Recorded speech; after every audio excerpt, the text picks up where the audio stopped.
I'm Father Bob Stokig, the rector of Guardian Angel Cathedral, coming to you with another one of our liturgical reflections, this for February 17th, Ash Wednesday, the day in which we Catholics begin our 40-day journey through the season of Lent. This Ash Wednesday, like so much of our lives, is different because of COVID-19, and I will talk about how in just a moment. But before I do, I'd like to invite you to subscribe to our channel. This could be a helpful place for you to journey with us through these 40 days of Lent. Click the subscribe button and forward the link to any others in your world to whom you think this might be valuable and interesting.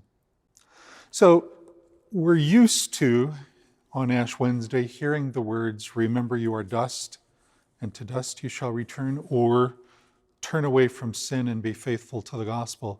Those words mark our need for repentance. And the season of Lent is a season about repentance. Typically, we think on Ash Wednesday of the crosses signed on our forehead, marking us for the journey through the season of Lent. Because of the ways in which touch becomes difficult in this pandemic reality, this year, the dioceses in the United States are invited to use an even more ancient symbol, which is to sprinkle ashes on top of our heads. It's a way that the very early Roman Church celebrated that sign and that ongoing call to repentance. One of my friends remarked recently when I told them about this shift in our pandemic reality, "Does that mean I won't get credit?" Meaning that as we come to Mass on Ash Wednesday and we wear those ashes throughout the day, it gives us a visible outward sign to those around us. Another person remarked, "Well, I better make sure I don't get my hair done that week until after Ash Wednesday." We think about those curious little things when the regular ways in which we celebrate these rituals are interrupted. Trust me, though, the Church and its ritual provides for more than one option. It's just that most of us have been used in our lives to only seeing that one physical option. The season of Lent calls us by the Church to think about the three pillars of prayer, fasting, and almsgiving. Prayer, a renewed focus on how we strengthen our relationship with God. Prayer is both calling out to God, but also very importantly, listening for God's voice to clarify what's needed in our existence and to challenge us. Fasting is a way in which we enter into the reality voluntarily for spiritual means, to join, to remember that people in the world, in many places in our world, don't fast voluntarily. They fast because they don't have the food available to them that they need.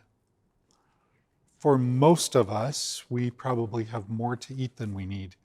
So intentionally eating less in a day and feeling that hunger inside us can unite us with our brothers and sisters throughout the world and can be a spiritual way in which we enter more deeply into the season. We remember, as the Lord's Prayer teaches us, that we ask God to give us today what we need for today. And almsgiving, the practice of charity. Again, in these days of the pandemic, that can take many focuses in our lives. We can give to agencies like Catholic Charities of Southern Nevada, who will benefit from the collections at the Ash Wednesday Masses here at the Cathedral. We can ourselves go out of our way to be messengers of mercy who offer to run errands for vulnerable or elderly people in our own neighborhoods or our social circles. We can spend time learning about things like food insecurity and places in the world where famine, because of difficulties of war or weather, are daily realities. And we can reach out to those people in prayer and in our financial help through agencies like Catholic Relief Services that work throughout the world in places stricken by famine. However you choose to mark this season of Lent, I invite you to give it some thoughtful and prayerful consideration. Don't just fall back to the standards. In elementary school at St. Patrick's in Dickinson, North Dakota, I remember that was one of the things the sisters would ask us in class each Lent. What did you give up this year? And 90% of us would say candy. And maybe candy is something we should give up in Lent, but we can also in Lent choose to do more things, like spending time each day reading the scriptures. The readings for Mass each day are on the U.S. Bishop's website, which is linked on our parish website page. Taking 5 minutes each day just to read those, to allow that prayer of those scriptures to wash over us, to cleanse our hearts and to heal us, can be an additional thing rather than just giving something up. However you do Lent this year, do it with some thought.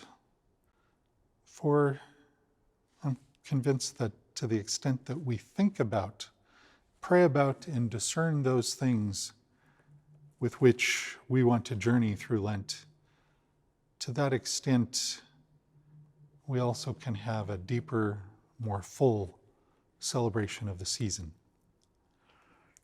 We hope you are doing well. We hope that this season of Lent finds you with opportunities for prayer, fasting, and almsgiving in your life. And we hope that someday soon, once again, we can fill the pews with voices raised to sing God's praise here at the Guardian Angel Cathedral.